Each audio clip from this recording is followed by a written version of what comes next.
My channel study CBSE. एक बार फिर से आपका स्वागत है मेरे चैनल स्टडी सीबीएसई पे। आज हम लोग इस वीडियो में पढ़ेंगे ट्रेनिंग इन स्पोर्ट्स के बारे में, जो कि चैप्टर नंबर 10 है। इसके कुछ मेन टॉपिक्स है, वो है सबसे पहला है स्ट्रेंथ, सेकंड है स्पीड, थर्ड है एंड्योरेंस, फोर्थ है फ्लेक्सिबिलिटी, फिफ्थ है कोऑर्डिनेशन और लास्ट है सर्किट ट्रेनिंग। इनके बारे में हम थोड़ा सा डिटेल्स में पढ़ेंगे और इनको कैसे इम्प्रूव किया जाता है ये सारा भी हम देखेंगे। ओके, पहला पॉइंट है स्ट्रेंथ। स्ट्रेंथ होता क्या चीज़ है, यानी कि हिंदी में इसको ताकत कहते हैं। ताकत को हम डिस्क्राइब कैसे करेंगे? It is the ability to overcome resistance. Resistance यानी कोई भी चीज़ जो हमें रेजिस्ट कर रहा है, यानी कि रोक रहा है करने को, तो हम अपने स्ट्रेंथ को, अपने ताकत को यूज़ करके उस रेजिस्टेंस को पार कर ले रहे हैं। यानी कि जैसे एग्जाम्पल पे के तौर पर अगर कोई टेबल है, उस टेबल को हमें अगर धकेलना है तो वो टेबल का भी एक वेट है, तो वो टेबल हमें अलाउ नहीं कर रहा है करने को, आगे बढ़ाने को, लेकिन हमारा ताकत उससे ज़्यादा है तो हम उसको आगे बढ़ा दे रहे हैं उसके रोकने के बावजूद भी, यानी कि हम उसमें स्ट्रेंथ लगा रहे हैं। राइट। कभी कभी क्या होता है कि कोई चीज़ होता है ऐसा जो मतलब हमें जो रोक रहा है, हम उसके हमारा जो स्ट्रेंथ है उससे कम है, तो उसको हम धकेल नहीं पाते। जैसे कि हमें अगर दीवार को पुश करना हो तो हम दीवार को तो पुश नहीं कर पाएंगे क्योंकि उसका रेजिस्टेंस जो है हमसे ज़्यादा है। Okay, so this is about strength. Next is types of strength. Types of strength कौन कौन सा होता है? सबसे पहला है static strength. It is the ability to act against resistance from one position without any movement. बिना कुछ मूवमेंट किए अगर हम कोई मतलब स्ट्रेंथ लगा रहे कहीं पर, वो होता है स्टैटिक स्ट्रेंथ। जैसे कि arm wrestling.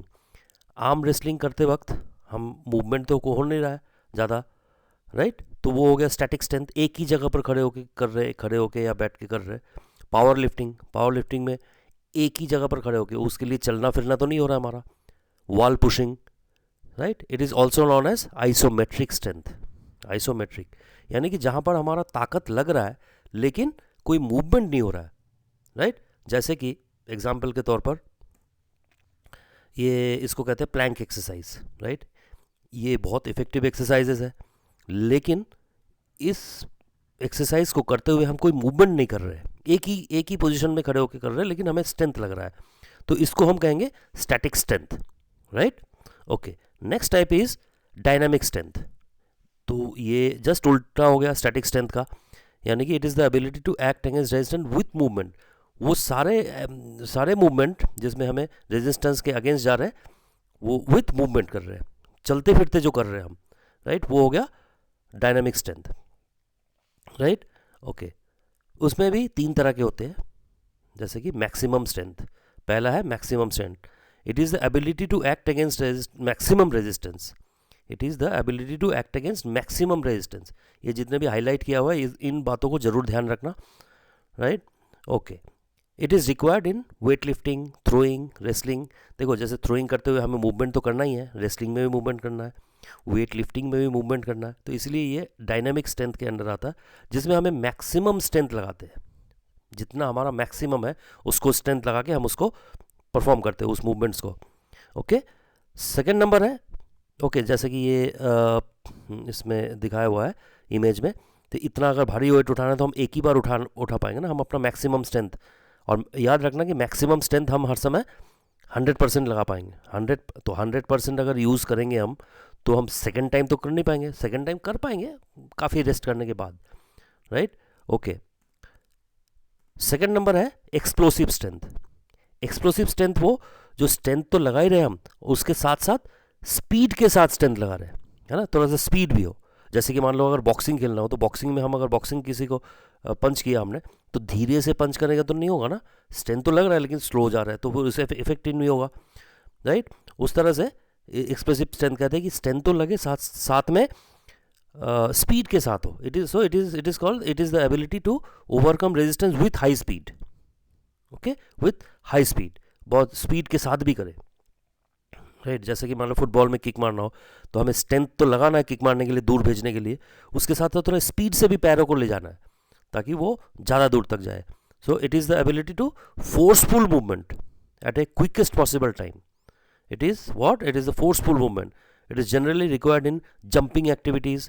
The strength can be measured by dynamometer. याद रखना ये भी, स्ट्रेंथ किससे मेजर करते हैं हम? डायनामोमीटर से. ओके. तो it is generally required in jumping activities. जैसे मान लो कि वॉलीबॉल है, वॉलीबॉल में हमें जंप करके स्मैश मारना होता है. तो जंप भी ऊपर जल्दी से जाए, थोड़ा फास्ट जाए, और स्मैश भी जोर से मारना होता है. राइट. ओके. तो इसका जैसे कि ये है, जैसे कि फॉर एग्जांपल ये एक मूवमेंट है, पुशअप्स भी कर रहे हैं और ऊपर जाके हम क्लैप भी कर रहे हैं. तो इसमें क्या है कि एक्सप्लोसिवनेस चाहिए हाथों का. उसी तरह से जंपिंग के मामले में पैरों का एक्सप्लोसिव चाहिए, स्ट्रेंथ चाहिए होता है. और इस एक्सप्लोसिव स्ट्रेंथ में हम 100% जो है स्ट्रेंथ वो तो लगा नहीं रहे.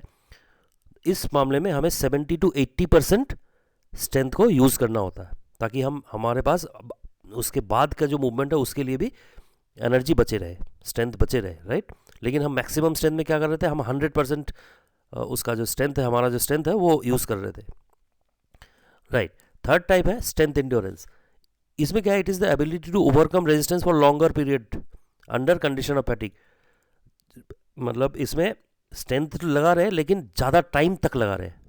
राइट. इससे पहले वाले में था क्या, जो अगर स्ट्रेंथ लगा रहे उसको हम स्पीड के साथ लगा रहे, लेकिन स्ट्रेंथ इंड्योरेंस में स्ट्रेंथ लगा रहे, उस साथ साथ हम लंबे टाइम तक स्ट्रेंथ को लगा रहे. जैसे कि फॉर एग्जांपल ये हो गया रेसलिंग. राइट. रेसलिंग करते हुए क्या है कि हमें पूरा स्ट्रेंथ लगा के भी रखना है, ताकि ओपोनेंट हमें नीचे न गिरा दे, और साथ में काफ़ी लंबे टाइम तक उसको मेंटेन भी करना है, होल्ड भी करना है. नहीं तो कभी अगर ऐसा हुआ कि हमने स्ट्रेंथ लगाया पहली बार, फिर ढीला पड़ गए, और जब ढीला पड़ गए तब वो तो हम तो हार जाएंगे उससे. ठीक है ना. तो इसीलिए हमें जो स्ट्रेंथ लगाना है लंबे टाइम तक उसको कंटिन्यूअस रखना है. जैसे कि अगर हम चिनअप्स करें, राइट, चिनअप्स करें या पुलअप्स करें, तो ऊपर जाके थोड़ी देर होल्ड करना होता है. तो उसमें क्या है कि अगर जब होल्ड करेंगे तो हम स्ट्रेंथ भी लगा रहे हैं और उसको होल्ड भी कर रहे हैं, काफ़ी देर तक होल्ड कर रहे हैं. तो जितना देर तक होल्ड करेंगे उतना ज़्यादा फायदा हमें ये करवाएगा. राइट. कौन कौन से मेथड्स है इस स्ट्रेंथ को इम्प्रूव करने के लिए? तो सबसे पहला है आइसोटोनिक एक्सरसाइजेस. आइसोटोनिक एक्सरसाइजेस वो एक्सरसाइजेस होते हैं जिसमें हमारा मूवमेंट होता है. राइट. मसल जो है हमारे, फॉर एग्जांपल जैसे हम हाथों का एक्सरसाइज कोई कर रहे हैं, बाइसेप कर्ल कर रहे हैं. बाइसेप कर्ल में जब हम किसी डंबल्स को ऊपर उठाते हैं तो वो छोटा हो रहा है एंगल. राइट. और उसके बाद अगर जब हम उसको वापस ले जाएंगे तो एंगल बड़ा हो रहा है, यानी कि शॉर्टनिंग एंड लेंथनिंग. तो इसमें स्ट्रेंथ का एक्सरसाइज हो रहा है और साथ में मूवमेंट भी हो रहा है. तो इसको कहते हैं आइसोटोनिक एक्सरसाइजेस. तो इसको कैसे कहेंगे? While doing exercises tension creates in working muscle and there is change in length change हो रहा है. जब हम डंबल ऊपर उठा रहे हैं तो हाथों का लेंथ चेंज हो रहा है, छोटा हो रहा है. राइट. वो जो छोटा हो रहा है उसको हम कहते हैं कंसेंट्रिक मूवमेंट, और जब हम वापस ले जाते हैं तो लंबा हो रहा है, लेंथनिंग हो रहा है, तो उसको हम कहते हैं इसेंट्रिक मूवमेंट. राइट. अच्छा, मसल गेट शॉर्टन एंड लेंथनड, तो इसको कहते हैं आइसोटोनिक एक्सरसाइजेस. ये जितने भी जिम में जो जितने भी एक्सरसाइजेस होते हैं, या पुशअप्स हो गया, जितने भी तरह के स्ट्रेंथ एक्सरसाइजेस है जिसमें मूवमेंट है ना, जैसे हम नीचे बैठते हैं, जैसे स्क्वाट्स वगैरह करते हैं थाइस के लिए, उसमें भी क्या है, हम नीचे बैठ रहे हैं तो एंगल छोटा हो रहा है पैरों का, और जब हम वापस आते हैं तो एंगल पर बड़ा हो रहा है. तो वो सब आइसोटोनिक एक्सरसाइजेज है. राइट. ओके. ये जैसे हम नीचे जा रहे हैं फिर ऊपर आ रहे हैं. राइट. ओके. तो ये है आइसोटोनिक एक्सरसाइजेस. उसके बाद है आइसोमेट्रिक एक्सरसाइजेज. इससे पहले भी मैंने बताया था स्टैटिक स्ट्रेंथ. इसमें क्या है? इसमें वही सेम, हम स्ट्रेंथ का एक्सरसाइज कर रहे हैं लेकिन इसमें मूवमेंट नहीं होगा. कोई इस तरह का एक्सरसाइज में कोई भी मूवमेंट नहीं होगा. एग्जाम्पल के तौर पर इसमें जो बताया था प्लैंक, अगर प्लैंक कर रहे हैं तो उसमें मूवमेंट कोई नहीं हो रहा है, लेकिन स्ट्रेंथ हमारा इंक्रीज हो रहा है, स्ट्रेंथ लग भी रहा है और इंक्रीज भी हो रहा है. तो इसीलिए कहते हैं कि प्लैंक एक्सरसाइज जितना ज़्यादा हम रेगुलर बेसिस में करेंगे उतना ज़्यादा हमारा बॉडी बिल्ड होगा. तो इस तरह के और भी बहुत सारे एक्सरसाइज है जिसमें हमारा कोई मूवमेंट नहीं है लेकिन हमारा स्ट्रेंथ डेवलपमेंट होता है, and that is non as isometric exercises. Remember it, don't forget. Next is isokinetic exercises. Isokinetic में ये बहुत ही मतलब बहुत ही इफेक्टिव एक्सरसाइजेज होते हैं आइसोकाइनेटिक. लेकिन इफेक्टिव होने के बावजूद भी ये लोग उतना नहीं करते, क्योंकि इसके लिए अलग से कोई इक्विपमेंट नहीं मिलता. तो अगर बिना इक्विपमेंट का अगर करना है इस एक्सरसाइजेस को, तो इसको किसी के पार्टनर के साथ करना होगा, या फिर थोड़ा सा कुछ जो इक्विपमेंट है उसको मॉडिफाई करके फिर इसको करना होगा. इसमें क्या होता है कि जो हम मूवमेंट कर रहे होते हैं वो through out the range of motion उसको मूवमेंट को करना होता है। थ्रू आउट द रेंज कैसे कहेंगे, जैसे कि फॉर एग्जांपल आइसोटोनिक में बोला था, आइसोटोनिक में हम डंबल्स को ऊपर लेके आ रहे हैं, जब हम ऊपर लेके आ रहे हैं तब हमारा स्ट्रेंथ लग रहा है, लेकिन हम जब उसको वापस ले जाते हैं तब स्ट्रेंथ नहीं लगता, फिर ऊपर ले आएंगे तो स्ट्रेंथ लगेगा, राइट। लेकिन आइसोकाइनेटिक में क्या होता है कि जब हम ऊपर लेके आ रहे हैं स्ट्रेंथ लग रहा है, लेकिन हम जब वापस नीचे ले जाएंगे तब भी स्ट्रेंथ लगेगा, राइट। जब हम नीचे ले जाएंगे तब भी स्ट्रेंथ लग रहा है उसमें। तो इसीलिए क्या होता है कि आइसोटोनिक एक्सरसाइजेस को करने पर यदि मान लो कि हमें 6 महीना लगा बॉडी बनाने में, तो आइसोकाइनेटिक एक्सरसाइज करके हमें सिर्फ 3 महीने के अंदर ही बॉडी बन जाएगा, राइट। हमारा मसल्स बढ़ जाएंगे, क्योंकि इसमें कम टाइम, आधा टाइम लग रहा है। ओके, एक बार फिर से बता रहा हूँ कि थ्रू आउट द रेंज, जैसे हाथों का रेंज क्या है, मतलब एल्बो जॉइंट का रेंज क्या है, ऊपर तक लेके आना, यानी शोल्डर को टच कर सकते हैं हम, वापस और फिर वापस ले जाना, ये इतना रेंज होता है, इससे ज़्यादा रेंज तो होता नहीं है, ठीक है ना। तो ये थ्रू आउट द रेंज, ये पूरा रेंज में स्ट्रेंथ लगा के रखना है, उसी को आइसोकाइनेटिक कहते हैं। और आइसोटोनिक में क्या होता है कि एक ही साइड में स्ट्रेंथ लग रहा है, दूसरे साइड में स्ट्रेंथ नहीं लगता, लेकिन आइसोकाइनेटिक में दोनों तरफ स्ट्रेंथ लगता है। तो इसका कोई स्पेसिफिक जो जो जो मशीनें हैं, राइट, जिम की मशीनें, इसके भी आते हैं, लेकिन वो बहुत कॉस्टली भी होते हैं और साथ में हर जगह होते भी नहीं है। बस इसके साथ क्या करना होता है, जैसे कि मान लो कि ये आइसोकाइनेटिक एक्सरसाइज करना है, तो किसी पार्टनर को बोल सकते हो कि ठीक है भाई, जब मैं डंबल को लेके ऊपर ले जाऊं तब तो मैं अपने आप ही कर रहा हूँ, क्योंकि उसमें स्ट्रेंथ डंबल हम मेरे को हेल्प कर रहा है ना, मसल को बिल्ड करने। लेकिन जब मैं जब वापस आऊँ तो मेरे हाथ को ना थोड़ा सा ऊपर की तरफ प्रेस करके रखना, ताकि मेरे को वापस आते वक्त भी थोड़ा सा स्ट्रेंथ लगे। इस तरह से मॉडिफाई करके हम कर सकते हैं, राइट। ये जैसे हो गया एक्सरसाइजेस, ये इस तरह के एक्सरसाइजेस को आइसोकाइनेटिक कहते हैं। देखो जैसे ऊपर ये रहता है तो ऊपर से खींच के लेके आना नीचे, फिर जब वापस जाते वक्त भी स्ट्रेंथ लगता है, इस तरह की मशीनों को आइसोकाइनेटिक मशीन्स कहते हैं। या फिर अगर हम साइकिलिंग करें, साइकिलिंग में भी कंटिन्यूअस हमारा पैरों में स्ट्रेंथ लगाना होता है, ताकि वो साइकिल आगे की तरफ बढ़े। Okay, right. Next point is endurance. Endurance यानी आमतौर पर इसको लोग स्टेमिना भी कहते हैं, लेकिन एक्चुअल में वो इंड्योरेंस होता है। कोई भी काम हम जब लंबे टाइम तक करते हैं, कोई भी काम बिना थके हुए या थकने के बावजूद भी हम करते रहते हैं, तो उसको इंड्योरेंस कहते हैं। तो endurance is the ability to sustain और कंटिन्यू एक्टिविटी, कंटिन्यू रखना है बिना थके हुए, है ना। तो ये जो भी ज़्यादा ट्रेंड रहता है उसका ज़्यादा इंड्योरेंस होता है, जो ट्रेंड कम रहता है उसका कम इंड्योरेंस होता है ना, बहुत जल्दी थक जाते हैं वो। सो टाइप्स ऑफ इंड्योरेंस कितने हैं? एक है स्पीड इंड्योरेंस। ये स्पीड इंड्योरेंस वो जो इंड्योरेंस का काम हो रहा है, लंबे टाइम तक काम कर रहे हैं और साथ में कुछ स्पीड भी रखना है, जैसे कि 400 मीटर, 800 मीटर। इंड्योरेंस काफ़ी लंबा है ये, लेकिन साथ में हमें स्पीड भी रखना पड़ रहा है, ताकि हमारा टाइमिंग अच्छा हो और कोई जो हमारा जो ओपोनेंट है वो हमसे आगे ना निकल जाए, राइट। जैसे कि ये हो गया, ये 800 मीटर का हो गया। Next is strength endurance. ये क्या है कि हम जो पहले भी एक बार मैंने बताया कि स्ट्रेंथ को लंबे टाइम तक लगा के रखने को ही स्ट्रेंथ इंड्योरेंस कहते हैं। स्ट्रेंथ तो लग ही रहा है, साथ में लंबे टाइम तक उसको हम लगा के रख रहे हैं, ताकि वही हम जीत भी जाए और हमें कोई परेशानी ना हो। इसके लिए भी अलग से ट्रेनिंग की जाती है। ओके, तो ये जो है, जैसे कि फॉर एग्जांपल रेसलिंग हो गया, बॉक्सिंग हो गया, इस तरह के में स्ट्रेंथ इंड्योरेंस की ज़रूरत होता है। और स्ट्रेंथ इंड्योरेंस जनरली क्या होता है कि ऑक्सीजन के एब्सेंस में ये किया जाता है कि थक तो जाते ही है हम, है ना, शुरू तो कर लिया हमने, उसके बाद थोड़ी देर बाद ही ऑक्सीजन की कमी हो जाती है बॉडी में, लेकिन उसके बाद भी हम स्ट्रेंथ लगाते रहते हैं। तो ये हो गया स्ट्रेंथ इंड्योरेंस। कि जैसे हो गया फॉर एग्जांपल, जैसे हम डंबल कर रहे हैं, तो डंबल कोई एक बार तो नहीं कर रहे, उसको हम लंबे टाइम तक कर रहे हैं, मतलब 10 टाइम्स या 15 टाइम्स, जो भी हमारा जो भी शेड्यूल होता है उस हिसाब से हम करते हैं। तो क्या है कि स्ट्रेंथ भी लगा रहे हैं और लंबे टाइम तक लगा रहे हैं, तो ये स्ट्रेंथ इंड्योरेंस हो गया। Okay, then comes long term endurance, जो काफ़ी लंबे टाइम तक जो लगाते रहते हैं उसको हम लॉन्ग टर्म इंड्योरेंस कहते हैं। This type of endurance is required when the activity is done for a long duration and the intensity और speed is slow. Speed slow रहता है, लेकिन उसका जो काफ़ी लंबे टाइम तक हम उसको करते हैं, उस इंड्योरेंस को यूज़ करते हैं। जैसे कि रनिंग हो गया, साइकिलिंग, क्रॉस कंट्री, इस तरह में हम लोग जो भी रनिंग करते हैं तो उसको हम लंबे टाइम तक जो करते हैं वो है लॉन्ग टर्म इंड्योरेंस, राइट, काफ़ी लॉन्ग डिस्टेंस रनिंग में इसको यूज़ करते हैं हम। Next is methods to improve endurance, कि इंड्योरेंस को हम बढ़ाए कैसे। सबसे पहला है continuous training method. Continuous word से हमें समझ में आ रहा है कि कोई भी हम ट्रेनिंग करें कंटिन्यूसली करेंगे और उसके बाद फिर बंद कर देंगे। जैसे कि मान लो कि 5 किलोमीटर रनिंग कर लिया या 2 किलोमीटर 1 किलोमीटर, जैसे भी जिसका जितना कैपेसिटी है उस हिसाब से अपना कंटिन्यूस करेंगे, तो उसके बाद बंद कर देंगे, फिर वो अगले दिन करेंगे हम, राइट। इससे ये काफ़ी इफ़ेक्टिव है एक्सरसाइजेज होते हैं, right, like this. Then comes interval training method. इसमें क्या होता है कि हम जैसे रनिंग करेंगे, अभी जैसे कि 100 मीटर तक रनिंग करेंगे, फिर वहाँ से हम वापस आएंगे जिस स्टार्टिंग पॉइंट तक पैदल पैदल आएंगे, तो ये बीच इंटरवल हो गया। फिर हम रनिंग करते हुए जाएंगे 100 मीटर तक, फिर हम वापस आएंगे।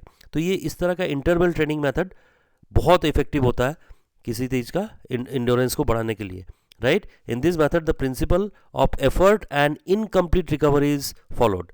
अब इनकम्प्लीट रिकवरी क्या कर रहे हैं, एक बार लगाया जैसे 100 मीटर तक हम गए, ये कोई फिक्स नहीं है 100 मीटर, अब डिपेंड करता है कि ट्रेनिंग किस लेवल का हो रहा है। 50 मीटर भी हो सकता है, 50 मीटर तक रनिंग किया फास्ट और वापस आ रहे हैं पैदल पैदल, लेकिन इतना भी धीरे नहीं आना है वापस कि बिल्कुल ही एकदम हार्ट बीट नॉर्मल हो जाए, नॉर्मल भी नहीं आना है, ठीक है ना। मतलब 50% वापस आया, नॉर्मल हुआ, फिर से नॉर्मल होते होते हम स्टार्टिंग पोजीशन में पहुंच गए, फिर हमने दोबारा 50 मीटर गए। तो इस तरह से 5 बार या 6 बार कर सकते हैं, यानी कि इनकम्प्लीट रिकवरी करके फिर से। तो बहुत इफेक्टिव ये इंटरवल ट्रेनिंग मेथड होता है, जिससे कि हमारा डेवलपमेंट बहुत तेज़ी से होता है। It is special endurance training that involves high intensity workout followed by incomplete rest. Okay, जैसे कि 5 मिनट के लिए कर लिया, उसके बाद 30 मीटर रनिंग 30 सेकेंड के अंदर रनिंग ख़त्म किया, फिर 1 मिनट का रेस्ट किया, फिर cool down. Next is fartlek training method. Fartlek training method वो होता है कि हम एक तरफ से शुरू करेंगे, जैसे कि मान लो कि क्रॉस कंट्री रेस होता है, या कोई जो जिस रूट से हम जाएंगे वो रूट पहले से फिक्स नहीं है, हम एक तरफ से शुरू करेंगे। हमें हो सकता है कि कहीं पर ऊंचाई मिले, कहीं पर नीचा मिले, कहीं पर थोड़ा सा स्लीपरी मिले जहाँ पर हमें बैलेंस करके चलना है, कहीं पर हमें चल के जाना होता है, कहीं पर फिर हिल्स मिल जाता है, कि जहाँ का जो सर पे जो वे है वहाँ कोई प्री प्लान नहीं है कि कब रुकना है कब ये, और उसके बाद हम लास्ट में आके ख़त्म करते हैं। उसको फार्टलेग मेथड कहते हैं, राइट। फार्टलेग मीन्स स्पीड प्ले, याद रखना इस तरह का जो वर्ड्स है, स्पीड प्ले। क्वेश्चन में आ सकता है what is the other name of fartlek method, that is speed play, या इसका उल्टा भी हो सकता है कि स्पीड प्ले को दूसरा क्या कहते हैं। अच्छा, फिर it is the combination of continuous and interval training method. In this method an athlete use natural environment for workout. Natural मतलब कहीं एक तरफ से चला गया फॉरेस्ट के तरफ से, है ना, फिर वहाँ से वापस आया, एक तरफ से गया और दूसरी तरफ से वापस आया, और इस बीच में उसको किस किस तरह का सरफेस मिलेगा उसको पहले से नहीं मालूम।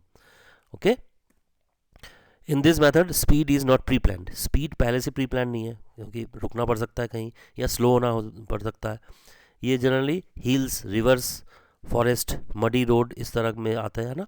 Athletes are made free to choose their path, he may take rest in between, run fast और स्लो, है ना। इस तरह का जाना, एक तरफ से शुरू करेंगे, कहीं भी कुछ भी किसी भी तरह का सरफेस आ सकता है, ओके, अनइवन सरफेस का ये आ सकता है, राइट।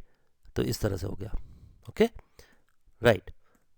नेक्स्ट कम्स स्पीड, की स्पीड होता क्या है और स्पीड को बढ़ाए कैसे हम। फिर टाइप्स ऑफ स्पीड क्या होता है। Speed is the ability to perform movement at a faster rate. कोई भी मूवमेंट करेंगे हम, फास्ट जो रेट वो करेंगे वो होता है speed. Speed basically depends on heredity but can be developed through proper training. It is the capacity of moving a body with the greatest possible velocity. कोई भी मूवमेंट जितना हम फास्ट रेट में करेंगे, कम से कम टाइम देके, वो है स्पीड। ये फिर फिजिक्स वाला स्पीड नहीं है, ये स्पोर्ट्स वाला स्पीड है, right. So types of speed are acceleration ability. ये स्पीड का, किसी भी तरह का स्पीड को ज़्यादा करने के लिए हमारा 3-4 चीज़ें उसको उसमें मैटर करता है। पहला एक्सेलरेशन एबिलिटी, कि कितना जल्दी हमारा जो एक्सेलरेशन पावर है, यानी कि अपने टॉप स्पीड में पहुंचना, कितना जल्दी हम टॉप स्पीड में पहुंच रहे हैं, ये हो गया एक्सेलरेशन एबिलिटी। उसके बाद speed of movement, it is the time taken by the body to perform complete action. Top speed में पहुंचना यानी कि स्पीड का जो है पूरा, जो भी जहाँ तक भी, यानी कि 100 मीटर भागना है, 200 भागना है, तो उस मूवमेंट को पूरा करने के लिए कितना टाइम ले रहे हैं हम, ये भी है डिपेंड, है ना। जो ट्रेंड है वो कम टाइम लेगा। अच्छा, उसके बाद है locomotor ability. It is ability to maintain maximum speed for maximum distance. और पहला वाला जैसे एक्सीलरेशन एबिलिटी है कि जितना जल्दी से जल्दी हम फुल स्पीड में आ जाए। अच्छा, फुल स्पीड में आने के बाद रुक जाएंगे ऐसा तो नहीं है ना। जैसे कि 100 मीटर है, 100 मीटर में 20 to 30 मीटर पार करते करते हम फुल स्पीड में आ गए जैसे स्टार्ट करने के बाद। तो उस फुल स्पीड को हमें फिर थोड़ा देर मेंटेन भी करना है, नहीं तो क्या है कि हमारे बगल वाले जो है आगे निकल जाएंगे हमसे। कितना देर मेंटेन करते हैं तो वो डिपेंड करता है कि कितना ट्रेंड एथलीट है। अच्छा ट्रेंड होगा तो वो 100 मीटर और बाकी का जितना भी डिस्टेंस बच गया, जैसे मान लो 30 मीटर तक में ही वो फुल स्पीड में आ गया, उसके बाद उसको मेंटेन करके 100 मीटर पूरा किया। और जो अनट्रेंड होते हैं वो फुल स्पीड में तो काफ़ी लेट आते हैं, जैसे 40-50 मीटर तक फुल स्पीड आए, उसके बाद ही बिल्कुल थक जाते हैं और काफ़ी स्लो फिनिश करते हैं। तो ये लोकोमोटर एबिलिटी हो गया। Then come speed endurance. It is the ability to perform movement with high speed. ये पूरा का पूरा जो मूवमेंट है उसको लंबे टाइम तक करना है और बिना थके हुए, ये नहीं कि बीच में रुक गए। अब हम देखेंगे मेथड्स टू इम्प्रूव स्पीड, कि स्पीड को हम कैसे डेवलप कर सकते हैं। जनरली इसको हम दो मेथड से डेवलप कर सकते हैं। सबसे पहला है एक्सेलरेशन रन, राइट। एक्सेलरेशन से पता लग रहा है कि कितना जल्दी हम एक्सेलरेट करते हैं, यानी कि हम अपने फुल स्पीड पे आने को ही एक्सेलरेशन कहते हैं। तो हमें तो कोई भी रेस देखने के पहले हमें ये देखना होता है ना कि हम कितना एक्सेलरेशन जल्दी से जल्दी करते हैं ताकि हम सबसे आगे रह सके, यानी कि हम कितना जल्दी अपने फुल स्पीड पे आ सके। तो it says in this method athletes try to attain top speed as fast as possible. They run for 20 to 30 meters distance with maximum speed. 20 से 30 मीटर तक वो मैक्सिमम स्पीड में भागते हैं। जब ट्रेनिंग करते हैं ना, तो उसके बाद फिर से वापस आते हैं पैदल पैदल, फिर से इतना ही भागते हैं 30 मीटर तक, फिर वापस आते हैं। इस तरह से अपने एक्सेलरेशन को बढ़ाते हैं, है ना। जनरली इतने डिस्टेंस के अंदर अंदर ही अगर हम 100 मीटर भाग रहे हैं तो हम अपने फुल मैक्सिमम स्पीड पे आ जाना चाहिए, है ना। और अगर इससे ज़्यादा टाइम ले रहे हैं तो इसका मतलब हमें ट्रेनिंग की ज़रूरत है, और है ना। तो उस तरह से एक्सीलरेशन रन को हम डेवलप कर सकते हैं, ओके। यानी कि हम अपने एक्सीलरेशन कैपेसिटी को बढ़ा सकते हैं। वरना अगर हम नहीं करेंगे तो जब तक हम फुल स्पीड में आएंगे तब तक जो हमारे जो बगल वाले ओपोनेंट है, हो सकता है वो हमसे ज़्यादा स्पीड भागते हो, तो वो हमसे आगे निकल जाएंगे। तो इसलिए कोशिश ये करना चाहिए कि एक्सीलरेशन को जितना जल्दी हम अचीव कर सके उतना ज़्यादा अच्छा है, राइट। तो इस तरह से 5 से 10 बार इसको रिपीट करना है ताकि हमारा ये कैपेसिटी बढ़ सके, right. Okay, next is pace run. Pace run यानी कि जितना हम इवेंट करते हैं उतना कम से कम रेगुलर बेसिस पे उसको हम दौड़े, यानी कि सेम स्पीड में उसको हम कंटिन्यू रखें। Pace run means running the whole distance of a race at constant speed. एक ही डिस्टेंस, जैसे 800 मीटर भाग रहे हैं तो एक ही डिस्टेंस, एक ही स्पीड पर उसको शुरू भी करें और एक ही स्पीड पे ख़त्म भी करें, right. So for 800 meter training, athletes can run a distance of 300 meter for 20% और racing distance at full speed। कम से कम 20% जो रेसिंग डिस्टेंस है वो मतलब पूरा फुल स्पीड के साथ भागे और बाकी उसके बाद मेंटेन करें। तो इस तरह से पेस रन करके भी, तो इस तरह से 2 या 3 बार अपना करें। तो इस तरह से पेस रन और एक्सेलरेशन रन को हम रेगुलर यूज़ करके हम अपने स्पीड को इंक्रीज कर सकते हैं, राइट। ओके, अपना टाइमिंग के साथ। Is flexibility. फ्लेक्सिबिलिटी की यानी कि हमारे बॉडी कितना लचीला है वो डिपेंड करता है कि हमारा ट्रेनिंग के ऊपर। अगर हम रेगुलर बेसिस पर एक्सरसाइज करते हैं तो हमारा फ्लेक्सिबिलिटी भी इंक्रीज होगा ही होगा, right. Okay, it is the ability of joint to move in maximum range.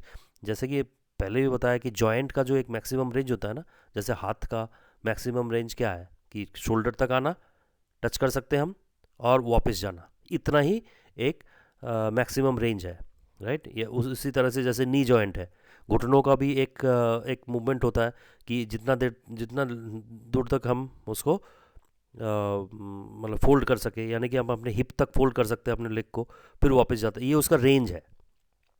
तो अब जो जितना ज़्यादा फिट है वो उसका वो फुल रेंज तक अपने बॉडी को मूव, है ना, घुमा सकता है। जैसे कि मान लो कि हम खड़े होके अपने फोरहेड को, अपने सर को जो है थाइस तक लगाना, बिना लेग्स को बेंड किए, तो यानी कि उसका एक, हमारा जो वेस्ट जॉइंट है, हमारा जो कमर है, उसका मैक्सिमम कितना है, आगे तक झुकाना, आगे तक टच कर सकना। और कई जिमनास्ट तो ऐसे होते हैं जो बैक बेंड करके भी पीछे, मतलब हेड को भी पीछे तक लगा सकते हैं, मतलब कई जिमनास्ट होते हैं, सब लोग नहीं कर पाते, लेकिन उसका एक मैक्सिमम रेंज है ये। तो जो जितना ज़्यादा फिट है और जितना ज़्यादा बॉडी लचीला है, वो पूरा रेंज को अचीव कर लेता है। लेकिन अगर हम अपने फोरहेड को, जैसे मान लो कि हम थाइस पे नहीं लगा पा रहे, तो कुछ ही देर तक ही हम सामने आगे की तरफ झुक पाते हैं और उससे आगे नहीं जा पाते, यानी कि हमारा फ्लेक्सिबिलिटी की कमी है। ओके, तो इस फ्लेक्सिबिलिटी को इंक्रीज़ करने के कुछ उसके भी कुछ टाइप्स होते हैं, है ना, उसके भी इंक्रीज़ करने का कुछ तरीका है, वो हम बाद में बात करेंगे। सबसे पहले कि टाइप्स कौन कौन से होते हैं फ्लेक्सिबिलिटी के। सबसे पहला है पैसिव फ्लेक्सिबिलिटी। पैसिव फ्लेक्सिबिलिटी उसको कहते हैं कि the ability of joint to move in maximum range, सब पूरा मैक्सिमम रेंज तक जाए विथ एक्सटर्नल हेल्प, यानी किसी का हेल्प लेके अगर हम एक्सरसाइजेस कर रहे हैं, फ्लेक्सिबिलिटी उसको कहते हैं पैसिव फ्लेक्सिबिलिटी। जैसे कि किसी को हम कहेंगे कि भाई चलो ऊपर से प्रेस करो मेरे को पीठ में, ताकि हम आगे तक जा सके, ऐसे अपने आप नहीं जा पा रहे, किसी को बोल के हम उसको हेल्प ले सकते हैं, उसको पैसिव फ्लेक्सिबिलिटी कहते हैं। Okay, next is active flexibility. इसमें किसी का बिना हेल्प लिए ही अगर हम करते हैं तो वो है एक्टिव फ्लेक्सिबिलिटी, राइट। इसमें भी दो पार्ट है, एक्टिव फ्लेक्सिबिलिटी के फिर दो पार्ट हो गए। तो एक हो गया स्टैटिक फ्लेक्सिबिलिटी, दूसरा हो गया डायनेमिक फ्लेक्सिबिलिटी। स्टैटिक फ्लेक्सिबिलिटी क्या है कि एक जगह खड़े होके, बिना किसी का हेल्प लिए अगर एक जगह खड़े होके कोई हम फ्लेक्सिबिलिटी एक्सरसाइज करते तो स्टैटिक फ्लेक्सिबिलिटी हो गया। जैसे चक्रासन हो गया, टो टचिंग हो गया। तो इस तरह के कुछ एक्सरसाइजेस हैं जो हमें फ्लेक्सिबिलिटी का इम्प्रूव करता है हमारे, तो वो एक जगह खड़े होकर कर रहे हैं हम, तो उसको स्टैटिक कहते हैं। जैसे कि कोई चक्रासन कर लिया एक ही जगह पर खड़े होकर, इसके हम मूवमेंट तो नहीं कर रहे ना, खड़े हैं एक जगह पर और खड़े खड़े कर रहे हैं, राइट। दूसरा है डायनेमिक फ्लेक्सिबिलिटी। इसमें क्या है कि मूवमेंट के साथ कर रहे हैं, वही फ्लेक्सिबिलिटी एक्सरसाइज हम मूवमेंट के साथ कर रहे हैं। जैसे कि हमने लेग्स को स्प्रेड किया, उसके बाद हम साइडवर्ड बेंडिंग कर रहे हैं या लंजिंग कर रहे हैं, तो फिर उसके बाद हम फिर से साइड चेंज कर रहे हैं, तो इसमें मूवमेंट हो रहा है, राइट। इसमें मूवमेंट हो रहा है, हम लेग्स एक बार एक लेग से करेंगे, फिर दूसरा लेग में करेंगे, तो इस तरह से ये हो गया dynamic flexibility, right. Okay, next is methods to improve flexibility. Flexibility को हम डिफरेंट एक्सरसाइजेस के थ्रू कैसे डेवलप करें। सबसे पहला है बैलिस्टिक मेथड। बैलिस्टिक मेथड में कहते हैं कि in this method individuals perform various stretching exercises while in motion में जब रहे, कोई मूवमेंट में रहे, तब उस स्ट्रेचिंग को एक्सरसाइजेस जो करते हैं उससे जो फ्लेक्सिबिलिटी बढ़ती है वो होता है हमारा ballistic method. In this stretching the muscles with help of swinging the limbs, right. Okay, जैसे कि ये वाला एक्सरसाइज दिख रहा है कि हम पैर को ऊपर ले जाएंगे, थोड़ा सा स्विंग करेंगे, तो इससे क्या होगा कि मूवमेंट में भी हो रहा है और स्विंगिंग भी हो रहा है, तो इससे हमारा स्ट्रेचिंग डेवलप हो। सबसे पहले तो उतना नहीं जाएगा, लेकिन इसको हम अगर कंटिन्यू रखें तो एक टाइम ऐसा आएगा कि हम काफ़ी दूर तक ले जा सकते हैं। तो इसके साथ साथ बहुत सारे ऐसे हो जाते हैं, तो हम स्विंग के साथ जो एक्सरसाइज करते हैं फ्लेक्सिबिलिटी, वो है ballistic method. Next is static stretching method. Static यानी कि एक जगह खड़े होकर जो स्ट्रेचिंग करते हैं, वो हो गया स्ट्रेचिंग फ्लेक्सिबिलिटी मेथड, ठीक है। In this method various slow stretching exercises are done from a stationary position and hold the final position for some time. जो जितना भी जा सकता है इनिशियली, तो उतना, जैसे कि फॉर एग्जांपल हमें फोरहेड को थाइज में लगाना है, तो एक बार में तो नहीं होगा, धीरे धीरे प्रैक्टिस करते हुए ही आएगा, पहले दिन में नहीं। अब पहले दिन में क्या करना है कि जितना जा सकते हैं बिना लेग्स को फोल्ड किए, अगर फोरहेड को लगाना, जितना जा सकते हैं उतना उस फाइनल पोजीशन में जाके होल्ड करना है। इस तरह से कंटिन्यू करते करते एक टाइम ऐसा आएगा जब हम पूरा फोरहेड को अपने थाइस पे लगा सकते हैं, right. Then come passive flexibility. ये भी वही है, शुरू में अगर नहीं हो रहा है तो हम किसी के हेल्प से हम इस फ्लेक्सिबिलिटी को कर सकते हैं, है ना। किसी को बोलेंगे कि भाई अपने पीठ में स्ट्रेच मतलब थोड़ा प्रेस करो, ताकि वो हम अपने जो एम है उसको फुलफिल कर सके, right. Next is proprioceptive neuromuscular facilitation technique. काफ़ी लंबा नाम है। तो PNF टेक्निक, इसमें क्या है कि in this technique is used by advanced athletes for gaining flexibility. Here you move into a stretch position, then your partner holds the limb in this position. मतलब इसमें क्या है कि मैक्सिमम जितना फ्लेक्सिबल है बॉडी उतना तक जाने के बाद पार्टनर को बोलता है उस पोजीशन पे होल्ड करना है, राइट। उसको उस पोजीशन में अगर होल्ड करेंगे तो क्या है कि अगर कोई मतलब पार्टनर अगर होल्ड नहीं कर रहा है कोई, तो क्या है कि वो मैक्सिमम पोजीशन में एक ही पोजीशन पे रहने थोड़ा मुश्किल होगा। लेकिन कोई अगर होल्ड करके रखेगा तो काफ़ी लंबे टाइम तक होल्ड कर सकते हैं हम। तो ये फ्लेक्सिबिलिटी तभी इम्प्रूव होती है जो फाइनल पोजीशन में होल्ड किया जाता है। तो इसको PNF टेक्निक कहते हैं। तो इस तरह से हम लोग काफ़ी एक्सरसाइजेज हम कर सकते हैं। ये तो सिर्फ एक एग्जांपल है जो इमेज है, उसके अलावा भी बहुत सारे एक्सरसाइज कर सकते हैं जो मैक्सिमम जगह पर जाके उसको हम पार्टनर के थ्रू उसको करते हैं। जैसे कि मान लो कि पैर ऊपर उठाना है ना, एक काफ़ी ऊपर तक उठाना और पार्टनर को बोलना होल्ड करना मेरे को उस जगह पर, ठीक है। तो ये हो गया PNF technology, right. Coordinative ability, coordination यानी कि हमारे बॉडी के अंदर आई लेग कोऑर्डिनेशन होता है, आई हैंड कोऑर्डिनेशन, दो बोथ हैंड कोऑर्डिनेशन, आपस में कोऑर्डिनेटेड वे में काम करना चाहिए, है ना। Coordinative ability is the ability of the body to perform movement with perfection and efficiency. जो भी मूवमेंट हम करें बढ़िया तरीके से करें और इफेक्टिवली करें, है ना। तो वही कोऑर्डिनेटिव एबिलिटी। जैसे कि मान लो कि हम बैडमिंटन खेल रहे हैं, बैडमिंटन में शटल उस तरफ से आ रहा है तो हम सोचते हैं कि हाँ भाई ये वाला इसको हम स्मैश मारेंगे, जोर से मारेंगे। लेकिन कभी कभी क्या होता है कि हमने शॉट तो मारा, रैकेट चलाया, लेकिन जो शटल है वो नीचे गिर जाता है और हम उसमें कनेक्ट भी नहीं कर पाते। तो इससे हो क्या रहा है कि हमारा आई और हैंड का कोऑर्डिनेशन कम है। जो हम आंखों से देख रहे हैं और सोच रहे हैं कि हम जो हम करेंगे, तो हाथ उसका साथ नहीं दे रहा है। तो इसका मतलब coordinative ability between eye and hands are very weak. तो उस पर हमें काम करना होगा, है ना, ताकि हमारा बॉडी में कोऑर्डिनेशन बढ़ पाए, है ना।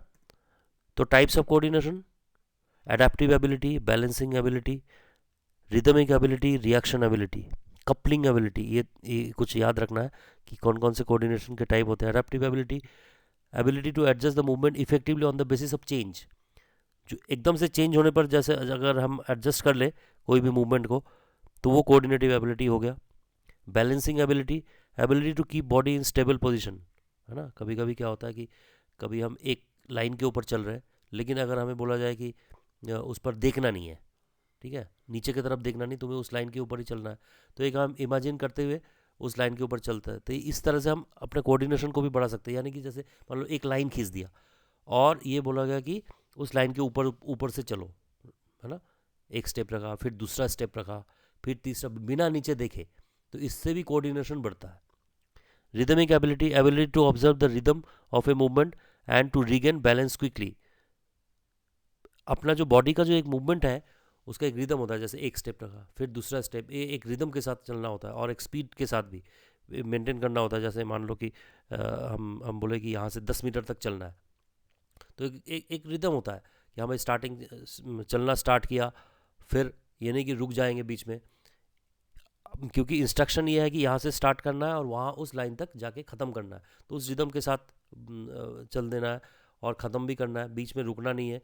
और कोशिश ये करना है कि एक लाइन के ऊपर रहे, है ना। अगर रिदम के साथ नहीं कर, दिमाग इधर उधर चला गया, कहीं और सोचने लगे, तो हमारा फिर वो किसी ऑफ ट्रैक हो जाएंगे, यानी कि उस लाइन से हम दूर हट जाएंगे। Reaction ability, ability to react immediately and quickly to a signal. कोई सिग्नल अगर दे तो गो बोलते ही कितना जल्दी वो रिएक्ट कर रहा है। तो ये वाला इस वाले टेस्ट को करके भी हम अपने कोऑर्डिनेशन को बढ़ा सकते हैं। Then coupling ability, ability to combine the movement of different body parts for performing perfect sports movement, है ना। कि जैसे मान लो कि एक हाथ से कुछ कर रहे हैं हम, दूसरे हाथ से दूसरा कुछ कर रहे हैं, इस तरह से कपल कर सकते हैं हम एबिलिटी को। फिर उसके बाद हम चेंज कर सकते हैं हैंड्स को। इस तरह से भी कोऑर्डिनेटिव एबिलिटी को डेवलप किया जा सकता है, राइट। जैसे कि ये देख लो, इस तरह से एक्सरसाइज करे भी कोऑर्डिनेशन बढ़ते हैं। जैसे कि बर्पी जंपिंग हो गया, इससे कोऑर्डिनेशन बढ़ता है ना। 4x10 मीटर शटल रन अगर करे तो इससे कोऑर्डिनेशन और एजिलिटी दोनों बढ़ते हैं, right. Next is circuit training, जो कि लास्ट है, इस चैप्टर का। सर्किट ट्रेनिंग में क्या है कि हम एक सर्किट बनाते हैं, है ना, एक जो है ना सर्कल बनाते हैं, उस सर्कल के अंदर कम से कम 6 से 10 तक हम अलग अलग एक्सरसाइजेस को इंक्लूड करते हैं। कि जैसे मान लो कि अभी स्टार्टिंग पोजीशन में किया, जैसे पुशअप्स कर लिया, उसके बाद थोड़ा सा आगे जाके फिर हमने उठक बैठक कर लिया, फिर थोड़ा सा आगे जाके फिर एक चीज़ और कर लिया, फिर जंपिंग जैक्स कर लिया, फिर थोड़ा सा आगे जाके ऑन द स्पॉट जॉगिंग कर लिया। इस तरह से एक सर्किट बनाते हैं, right. Circuit training is a form of body conditioning exercises that involves endurance training, resistance training, high intensity aerobics। इस तरह से है, जिसमें एक एक सर्किट ऐसे बनाएंगे जिसमें हर तरह का एक्सरसाइज हो, जिसमें एंड्योरेंस भी बढ़े, रेजिस्टेंस भी बढ़े, है ना, कि स्ट्रेंथ ट्रेनिंग हो गया जैसे, उसके बाद एरोबिक्स भी बढ़े। ये सारा एक एक बार में आके ख़त्म करना है, एक के बाद एक ख़त्म करके 8 या 10 स्टेशन होंगे, एक बार में ख़त्म करना है, फिर थोड़ा सा रेस्ट करके एक बार फिर कर सकते हैं। All exercises performed in a circuit. Now, circuit training comprises 6 to 10 strength and endurance exercises that are completed one exercise after other. Each exercise is performed for a specific number of repetition. This training is depending on training level. तो ये जो भी training होता है ये भी depend करता है कि बिगिनर्स के लिए कर रहे हैं या एडवांस वालों के लिए कर रहे हैं, ये उस हिसाब से ये डिज़ाइन करना होता है। जैसे कि ये है, ये एक एग्जांपल दिया हुआ है, तो इस तरह से अपने आप अपने हिसाब से चेंज करके कुछ भी कर सकते हैं। एक किया, फिर दूसरे में चले गए, फिर दूसरा वाला किया, वो थोड़ा देर रिपीटेशन किया, फिर तीसरे में चले गए, फिर इस तरह से एक सर्कल में ख़त्म करने के बाद ही पूरा सर्कल एक राउंड ख़त्म करें। फिर थोड़ी देर बाद, जैसे कि मान लो कि 5 मिनट बाद फिर से एक बार करें, है ना। इस तरह से 2 या 3 बार करने से क्या होगा कि एक बार में हर तरह का जो भी फिटनेस कंपोनेंट है वो सारे हो गए, ठीक है। तो ये हो गया इस सर्किट ट्रेनिंग, राइट। तो इस तरह से हमने देखा कि ये जितने भी पॉइंट्स हैं ये होता है, ठीक है। ये this is the basic and you should know all this basic concept, right. Okay, thank you for watching. तो इस वीडियो को ज़रूर सब्सक्राइब करें, लाइक और शेयर करें, है ना। और इसका डिटेल्स में पढ़ने के लिए मेरा जो चैनल है studycbsc.in, इसको ज़रूर विज़िट करें। इसका लिंक मैं डिस्क्रिप्शन में दे दूँगा। और सिर्फ यही नहीं, बल्कि इसके अलावा भी और भी जो चैप्टर है उसके लिंक्स भी डिस्क्रिप्शन में रहेंगे। सब में विजिट करके इसका डिटेल्स और स्टडी करें। साथ में उसके साथ कुछ क्वेश्चंस भी रहेंगे, उसके भी लिंक्स मैं इसमें दे दूँगा, right. Thank you, see you again.